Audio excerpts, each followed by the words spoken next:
Good morning students. आज के lecture में हम लोग करेंगे कबीर। कबीर जो है इंडियन पॉलिटिकल थाट में आपका एक टॉपिक है। ये पहले ओल्ड सिलेबस में नहीं था, अभी जो 2 साल लास्ट 2 इयर्स में जो कुछ सिलेबस की चेंजिंग आई है उसमें कबीर वाला टॉपिक ऐड हुआ है।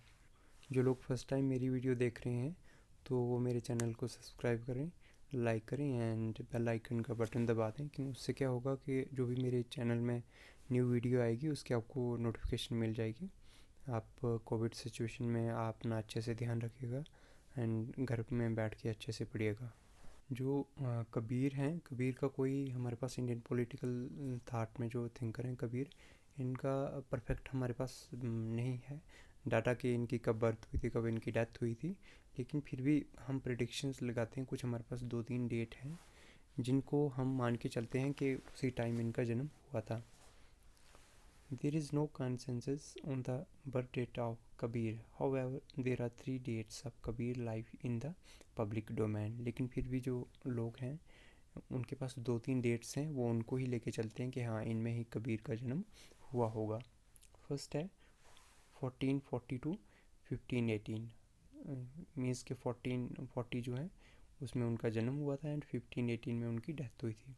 सेकंड आता है 1398 में उनका जन्म हुआ था एंड 1518 में उनकी डेथ हुई थी। थर्ड डेट है हमारे पास 1398 में जो उनका जन्म हुआ था और 1448 में उनकी डेथ हुई थी। तो अभी भी 1398 जो है इसको बहुत सारे लोग मानते हैं कि कबीर का जन्म जो हुआ था इसी डेट को हुआ था। But what we can assure of is that Kabir was a 15th century thinker. हम इतना तो कंफर्म करके मान के चल सकते हैं कि जो कबीर थे वो 15th सेंचुरी के एक एंशेंट इंडियन पॉलिटिकल थिंकर्स थे। He was a contemporary of Sikandar Lodi. वो किन के टाइम के थे? सिकंदर लोदी के टाइम के थे। और सिकंदर लोदी कब इसमें किंग थे इंडिया में? 1489 टू 1517। पर्टिकुलर जब बाबर आए थे, बाबर से पहले लोदी, सिकंदर लोदी का ही यहाँ पे शासन था। अब उनके वर्क्स की बारी आती है। हिज वर्क्स और आदि ग्रंथ, पंचवाणी, सर्गवाणी। जो आदि ग्रंथ है तो इनकी राइटिंग, जो कबीर की राइटिंग है, तो कुछ जो ये सिख धर्म का ग्रंथ है, कबीर की कुछ राइटिंग ग्रंथ में भी, गुरु जो ग्रंथ साहब हैं उसमें भी हैं। तो एक लास्ट फोर्थ आता है इनका बेजक। ये लिखा था इन्होंने 1660 to 1670 during the time of Aurangzeb. ये औरंगज़ेब के टाइम लिखा था। इसमें 3 पार्ट्स हैं बेजक में। ये है रामायणी, सब्दा एंड सखी। तीन आते हैं इसमें। बेजक जो है ये बहुत इंपॉर्टेंट है इनका। कबीर का जो है राइटिंग बेजिक बहुत ज़्यादा इम्पॉर्टेंट है। ये जो हिंदी मीडियम के स्टूडेंट्स हैं उन्होंने भी पढ़ा होगा। कबीर की मोस्ट ऑफ द राइटिंग्स जो हैं वो हिंदी में आती हैं। फिर है ग्रंथावली। जो ग्रंथावली है ये 1900 टू 1915 में इन्होंने लिखा था। His major thoughts are in Bijak and Granthavali. जो इनके मेजॉरिटी ऑफ द थाट्स हैं कबीर के वो बेजिक और ग्रंथावली में है। To understand Kabir political idea, we have to understand first 15th century Banaras, where Kabir spent most of his life. Kabir के political ideas को समझने से पहले हमें 15th सेंचुरी का बनारस जो है वो समझना होगा, क्योंकि बनारस में ही कबीर जो है अपना लाइफ का जो मेजॉरिटी ऑफ द पार्ट है उसको स्पेंड करते हैं। During this time trade was flourishing. उस टाइम क्या था, बनारस में ट्रेड जो है वो इंक्रीज़ हो रहा था। वो ट्रेड इंक्रीज़ होने की वजह से क्या हो रहा था कि जो बेरोज़गार लोग थे या जो छोटी जाति के लोग थे जिनको बड़ी जाति की लोगों की सेवा करनी पड़ती थी, उनके घर काम करना पड़ता था, तो वो काम छोड़ के अब ट्रेड करने लगे। अब ट्रेड करने लगे तो उनमें क्या हो गया, जो मनी इकॉनमी है, जो पैसे हैं वो उनके पास मिलने लगे। फाइनेंशियल हेल्प आने से जो पैसे कमाते थे मजदूरी से, उससे क्या होने लगा, अपने ट्रेड से उनका स्टेटस थोड़ा सा सोसाइटी में ऊंचा होने लगा। और जो बड़ी जाति के लोग थे उनको वो चीज़ पसंद नहीं थी कि जो छोटी जाति के लोग हैं तो अब इनका स्टेटस भी हमारा बड़ी जाति का जैसा हो रहा है, तो वो उनको बड़ी जाति के लोगों को पसंद नहीं था। तो इसलिए हम कबीर को पढ़ने के लिए बनारस की जो उस टाइम की सिचुएशन है, ट्रेड की सिचुएशन, उसको पढ़ लेंगे। Trade link town and villages, trade की वजह से टाउन और विलेजेस के बीच में एक लिंक बन गया। Trade has the tendency to create a monetized economy. अब ट्रेड में इतनी टेंडेंसी थी कि जो उसमें मोनेटाइज्ड इकॉनमी हो जाती, कि पहले लोग जो थे वो गुलामी करते थे, अब क्या करने लगे, एक ट्रेड करने लगे। ट्रेड में इतनी टेंडेंसी थी। To break the old caste hierarchical and feudal order, जो कास्ट का आर्डर था, ऊंची जाति के लोग, नीची जाति के लोग, और जो उनकी हायरार्की थी, कुछ बड़े जाति के थे, कुछ को छोटी जाति के लोग माना जाता था। तो उससे क्या होने लगा कि वो उनके बीच में जो गैप था वो कम होने लगा। Trade has the potential to create new culture of universal humanism. अब क्या होने लगा, ट्रेड में बोलता है कि ट्रेड में इतना पोटेंशियल था कि ट्रेड की वजह से ही जो उनके बीच में कल्चर है वो सेम होने लगा, यानी उनका यूनिवर्सल ह्यूमनिज्म सेम कल्चर होने लगा। जो बड़ी जाति के लोग थे, बड़ी जाति के लोग इसीलिए बड़े थे क्योंकि उनके पास मेजॉरिटी ऑफ द पीपल्स के पास पैसे थे, फाइनेंशियल रिसोर्सेज थे। उनको कोई भी जैसे अपना फंक्शन करना पड़ता था, बच्चे की मैरिज करनी पड़ती थी, तो किसी से पैसे उधार नहीं लेने पड़ते थे, कर्ज नहीं लेना पड़ता था, तो बड़ी जाति के थे। तो मेजॉरिटी ऑफ द केसेस में हम देखें, छोटी जाति के लोगों के पास पैसे कम होते थे और बड़ी जाति के लोगों से कर्ज लेते थे। जब एक बार कर्ज लेते थे तो फिर बस उनकी गुलामी में उनकी ज़िंदगी डूब जाती थी। Trade facilitated opportunities for vertical horizontally mobility of social group and individuals। अब ट्रेड की जो अपॉर्चुनिटी थी, जब लोगों को ट्रेड मिलने लगा, वो व्यापार करने लगे, तो व्यापार की वजह से उनकी हालत सुधरने लगी। तो उसके साथ क्या हो गया, वर्टिकल हॉरिजेंटल मोबाइलिटी हो गई, यानी कि जो वर्टिकल थे, ऊपर ऊपर लोग थे, ऊंची जाति के लोग, और जो नीचे थे उनके बीच में गैप कम हो गया। तो नीचे जाति के लोगों का भी पैसे आने की वजह से इतना स्टैंडर्ड हो गया कि लोगों को ऐसे लगता था कि हो सकता है ये ऊंची जाति का हो।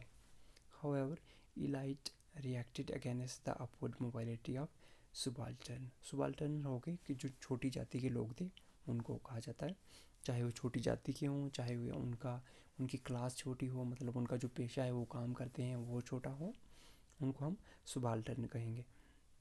तो जो इलाइट क्लास थी, यानी जो अच्छी जाति के लोग थे या जिनकी क्लास अच्छी थी, जो अच्छा काम करते थे, जिनके पास फाइनेंशियल रिसोर्सेज अच्छे थे, जो एक सोसाइटी में जिनका एक अच्छा दर्जा था, तो उन लोगों को ये बात हाजम नहीं होने लगी, डाइजेस्ट नहीं होने लगी। तो उन्होंने रिएक्ट करना स्टार्ट कर दिया कि ऐसा नहीं होना चाहिए, ये छोटी जाति के लोग हैं या छोटी क्लास के लोग हैं, इनका यही काम है, इनको यही करना है। Kabir belong to low caste and class. Kabir के साथ जो दोनों चीज़ें गलत थी कि उनकी जो जाति थी वो भी छोटी जाति थी, और जो क्लास थी, उनकी क्लास मीन्स जो उनका काम था वो भी छोटा था। वो क्या थे, एक वीवर थे। ही वॉज ए वीवर, वो एक वीवर थे। वीवर का मतलब होता है जो बुनाई का काम करता है, हिंदी में इसको जुल्हा भी बोलते हैं, कि जो बुनाई का काम करता है। जो आपने देखा होगा पुरानी मूवीज़ में, या कहीं अगर आप गाँव वगैरह विज़िट करते हो तो वहाँ क्या होता था कि जो ब्लैंकेट्स हैं वो खुद बनाते थे भेड़ों की ऊन से, तो उसको क्या बोलेंगे, हम वीवर्स बोलेंगे उन जो ब्लैंकेट्स बनाने वालों को। तो कबीर क्या थे, एक वीवर थे। And use to visit the textile market of Banaras, और क्या करते थे, जो बनारस की टेक्सटाइल मार्केट है वहाँ जाते रहते थे, उसको विज़िट करते रहते थे। ही was very critical of discrimination by elite. जो कबीर थे, जो इलाइट क्लास, जो ऊंची जाति के लोग या जिनकी क्लास ऊंची थी, तो वो छोटी जाति के लोगों को क्रिटिसाइज़ करते थे, तो डिस्क्रिमिनेशन करते थे उनके साथ। तो ये कबीर को बात अच्छी नहीं लगती थी, कबीर इस बात को क्रिटिसाइज़ करते थे। Thus Kabir more focused on class of his time than caste. अब कबीर ने क्या किया कि जो उनकी कास्ट पे उतना नहीं काम किया या उतना रिएक्ट नहीं क्लास के लिए किया, कास्ट के लिए किया, बल्कि अपनी क्लास पे ज़्यादा फोकस किया। क्लास मीन्स उनकी क्लास कौन सी थी, वो वीवर थे, वो जुल्हा का काम करते थे। तो उन्होंने जो जुल्हा का काम करने वालों को ज़्यादा सपोर्ट किया as compare to caste discrimination. Criticism of king and his administration. अब किंग के एडमिनिस्ट्रेशन का क्रिटिसिज्म कैसे करते हैं he was very critical of king faulty policies and due to which people had to suffer. जो कबीर थे वो राजा की जो भी गलत नीतियाँ होती थी उनको क्रिटिसाइज़ करते थे, उनका बिल्कुल भी सपोर्ट नहीं करते थे। जैसे टैक्सेशन, राजा लोग जो थे टैक्सेशन लगाते थे, अब उतना एग्रीकल्चर में निकलता नहीं था जितना राजा लोगों को टैक्स देना पड़ता था, तो वो टैक्सेशन का जो है एक विरोध करते थे।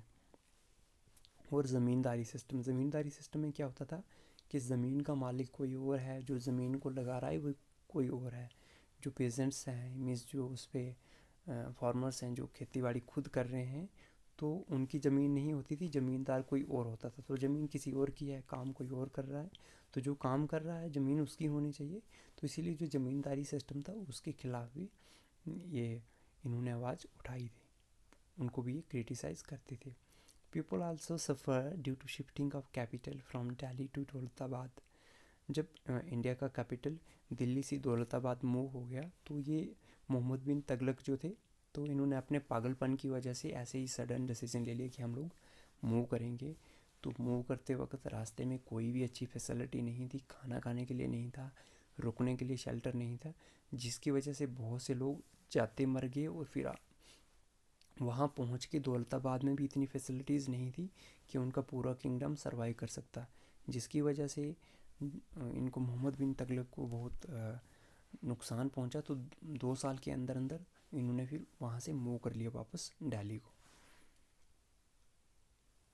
Kabir witness the consequences of this blundered decision. अब जो ये दिल्ली टू दौलताबाद जो मूव किया था मोहम्मद बिन तगलक ने, तो कबीर ने अपनी आंखों से देखा था कि क्या इसकी कंसिक्वेंसेस, इसका क्या असर पड़ा था। जो एक ब्लंडर डिसीजन था, एक बहुत गलत डिसीजन था, जिससे उनकी जो प्रजा थी उनको बहुत कष्ट हुआ था, बहुत लोग मर गए थे। He was standing against the suffering of people. और जो कबीर थे वो लोग जो लोग इससे सफ़र हुए थे वो इनके पक्ष में कहते थे। कबीर इन लोगों को सपोर्ट करते थे, जो भी लोग मतलब अपने किंग की नीतियों की वजह से अगर सफ़र होते तो कबीर उनको सपोर्ट करते थे। जैसे हमने एक एग्जांपल ये ली, दिल्ली से दौलताबाद माइग्रेशन जो की थी मोहम्मद बिन तगलक ने। He also raised his voice against qazis ulema or priest. जो कबीर थे इन्होंने अपनी वॉइस जो थी अगेंस्ट रेज की थी काजीज़, इन्होंने काजीज़ के खिलाफ भी बोला था। काजीज़ जैसे हमारे में पंडित होते हैं तो मुस्लिम में काजीज़ हैं। अब उलेमा कौन से थे? उलेमा कुछ ऐसे स्कॉलर्स थे जो कहते थे कि हमें इस्लाम का जो है एक साइंटिफिक एक्स्ट्रा नॉलेज है, वो हो गई उलेमा। एंड प्रीस्ट जो हो गए पादरी। तो इन सबको क्या है, कबीर ने क्रिटिसाइज़ किया था, अपनी जो वॉइस है इनके खिलाफ रेज की थी, इनके खिलाफ बोला था। Due to which he was charge with sedition. इसकी वजह से जो है कबीर को सेडिक्शन से इनके खिलाफ जो है ये केस लगाया गया था कि ये राजा के, हमारे किंग के खिलाफ हैं, स्टेट के खिलाफ हैं, लोगों को भटका रहे हैं, विद्रोह कर रहे हैं, तो इनके खिलाफ सेडिशन का चार्ज लगाया था। अब ये बहुत इंपॉर्टेंट चीज़ है, आइडियल स्टेट ऑफ कबीर, जिसका नाम है बेगमपुरा। हम प्लेटो की आइडियल स्टेट पढ़ते हैं, एरिस्टोटल की पढ़ते हैं, और जैसे जब सोशल कॉन्ट्रैक्ट थ्योरी पढ़ते हैं वेस्टर्न पॉलिटिकल थाट में, तो होप्स पढ़ते हैं, लॉक पढ़ते हैं, रूसो पढ़ते हैं। लेकिन thanks to not NTA UGC की जो जिन्होंने जो है ये कबीर को इसमें ऐड किया, तो हम सिलेबस ऐड होने की वजह से कबीर की बेगमपुरा को पढ़ रहे हैं। क्योंकि जब मेरा जेआरएफ हुआ, मेरा जेआरएफ 2015 में, दिसंबर 2015 में हुआ था फर्स्ट टाइम मेरा जेआरएफ, फिर 2016 में भी हुआ। तो मैंने कबीर को नहीं पढ़ा था, तो मैंने जब मेरा जेआरएफ हो गया उसके बाद मैंने कबीर की बेगमपुरा पढ़ी। तो आप सोच सकते हो कि प्लेटो के आइडियल स्टेट को मैंने अच्छे से पढ़ा था, एरिस्टोटल की बेस्ट प्रैक्टिकल स्टेट को पढ़ा था, सोशल कॉन्ट्रैक्ट को पढ़ा था, लेकिन बेगमपुरा को मैंने भी नहीं पढ़ा था। तो आप सोच सकते हो कि हमारे इंडियन पॉलिटिकल थिंकर्स जो हैं उन्होंने कितने अच्छे अच्छे कंसेप्ट दिए हैं। बेगमपुरा क्या है, जैसे वर्ड इंडिकेट करता है बेगमपुरा, बे मतलब नहीं मीन्स नॉन, गम मतलब सैडनेस, जो हम पढ़ते हैं ना खुशी और गम, वो वाला गम।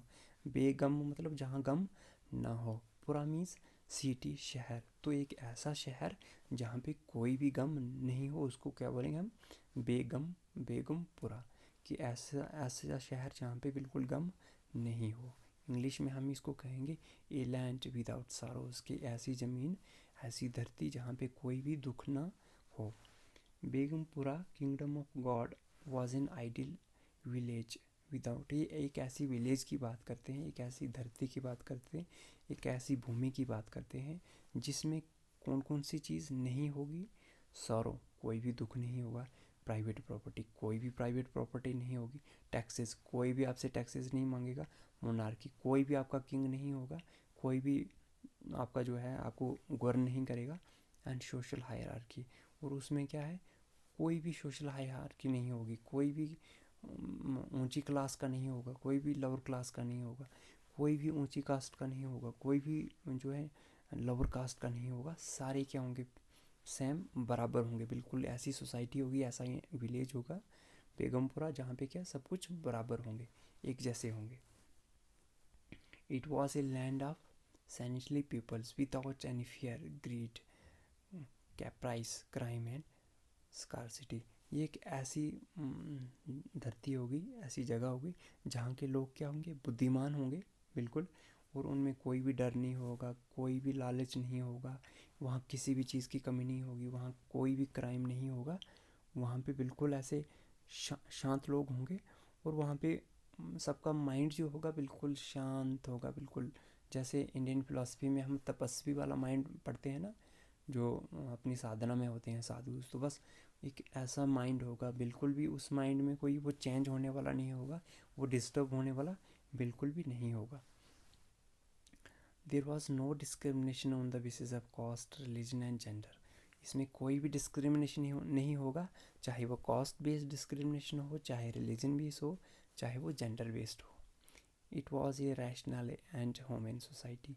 ये क्या होगी, एक बिल्कुल समझदार लोगों की जो है सोसाइटी होगी, एक विशिष्ट लोगों की सोसाइटी होगी, और बिल्कुल इंसानों की सोसाइटी होगी, बिल्कुल ह्यूमन सोसाइटी होगी। It means that sovereignty of citizens and equality among them which translate into freedom for all. इसमें क्या होगा, जो सॉवरेंटी है लोगों की वो क्या हो जाएगी, एक इक्वलिटी हो जाएगी, उनकी फ्रीडम हो जाएगी, उनको कोई भी हाईएस्ट पावर नहीं होगी, कोई भी पूछने वाला नहीं होगा, वो सारे क्या होंगे, बराबर होंगे। Begampura is a popularly called India's utopia. जैसे हम थॉमस मोरे का टोपिया पढ़ते हैं ना, 1516 में लिखा था थॉमस मोरे ने एक अटोपिया। अटोपिया मीन्स हो गया एक ख्याल वाली दुनिया जो धरती पे पॉसिबल ना हो, एक जन्नत जिसको हम कह सकते हैं। तो बेगमपुरा जो है तो एक इंडियाज अटोपिया भी इसको कहा जाता है। This utopia was to be constructed through bhakti, I through collective participation of people in decision making.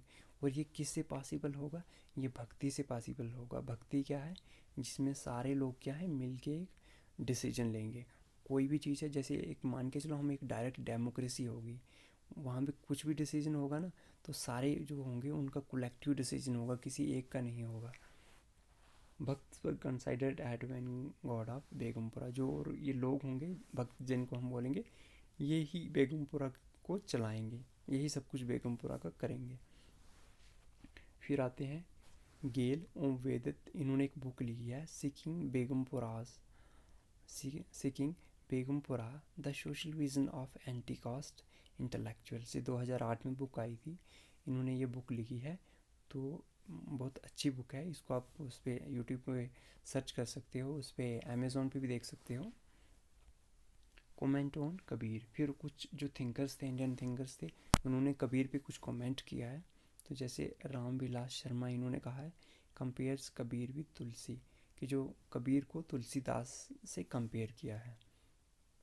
फिर आते हैं हरिप्रसाद द्विवेदी। इन्होंने क्या कहा है, कबीर एज पीपल्स फिलासफर, के कबीर क्या थे, लोगों के फिलासफर थे।